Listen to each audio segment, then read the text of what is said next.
Hey, welcome to The Explainer. Today, we're going to tear down a concept that is completely flipping cybersecurity on its head: zero trust. And look, this isn't just some fancy new software, it's a whole new philosophy. And it all starts by challenging an idea we've all taken for granted for decades. For as long as I can remember, security was built on this kind of comforting lie. Trust but verify. The idea was, once you got past the main gate, you were good. You were considered safe. That whole concept, it's completely broken now. The new truth, and really the absolute heart of zero trust, is the polar opposite. Never trust, always verify. So how did the old way fail so badly? Well, think about it like this. We used to picture security as this medieval fortress, right? It had a big, strong outer wall, a deep moat, guards at the gate, you get the picture. As long as you kept the bad guys out, everyone inside was trusted. But yeah, that castle has completely crumbled.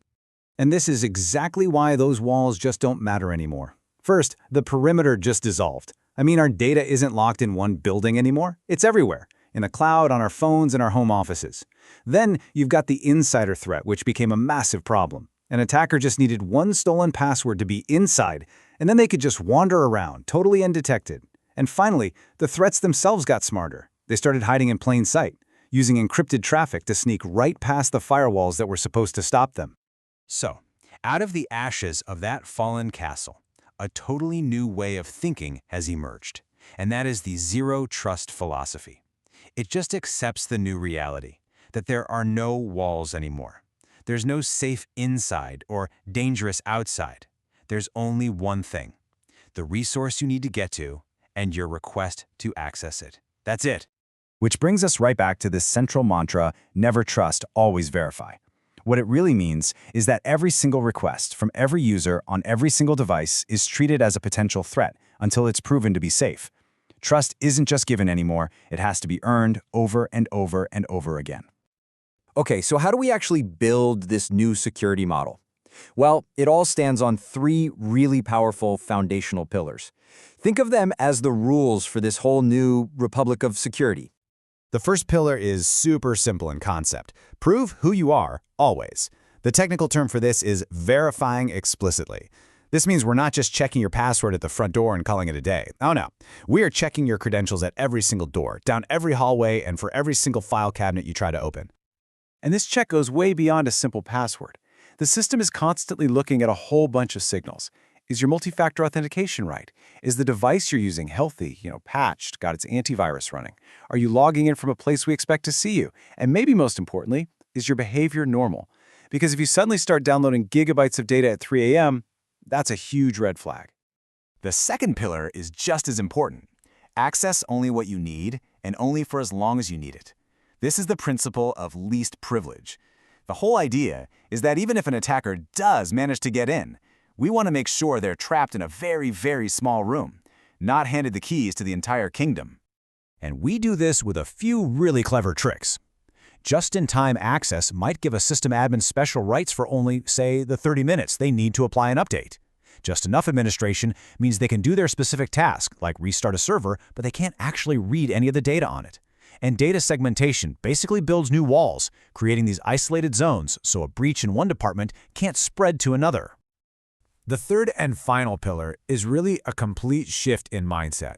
You have to expect to be attacked. This is the assume breach principle. It means you operate every single day as if the bad guys are already inside your network. Your job isn't just to keep them out anymore. It's to limit the damage they can do and kick them out fast. So how do you fight an enemy that's already past the gates? Well, for one, you make the data useless to them with end-to-end encryption. You contain their movement with something called micro-segmentation. It's like putting a tiny firewall around every single application, and you watch their every move with advanced monitoring and analytics, looking for the tiniest hint of trouble in real time.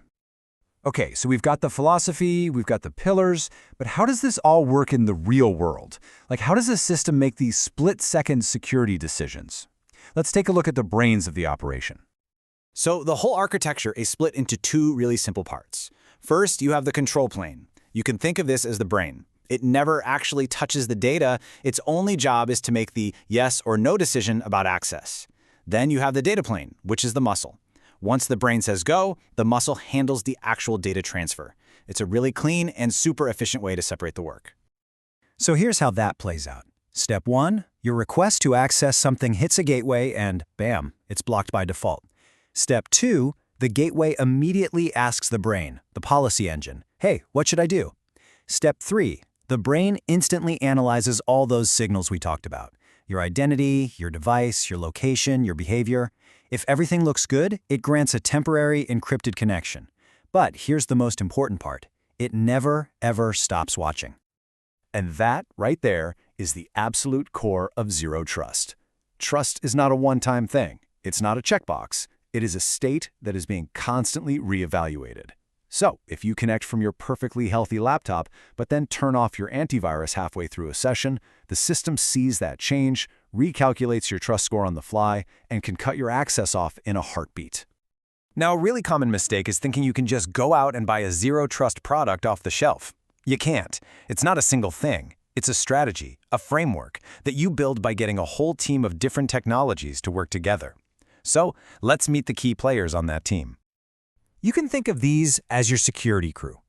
Identity and Access Management, or IAM, that's your passport control, checking IDs at the door. Endpoint Detection and Response, or EDR, that's the device health inspector, making sure everyone's in good shape. Next-gen firewalls are the enforcers, building all those internal walls we talked about. And SIM systems, they're the guards in the control room, watching all the monitors for any sign of trouble. So, if it's not just one product, how does a company actually build a zero-trust environment? It's really important to understand that this is a journey, not a destination. It's a huge, long-term commitment that can honestly take years to get fully right. And this is pretty much the roadmap everyone follows. You start by figuring out what your most critical data is, your crown jewels. Then you map out exactly how that data moves around your organization.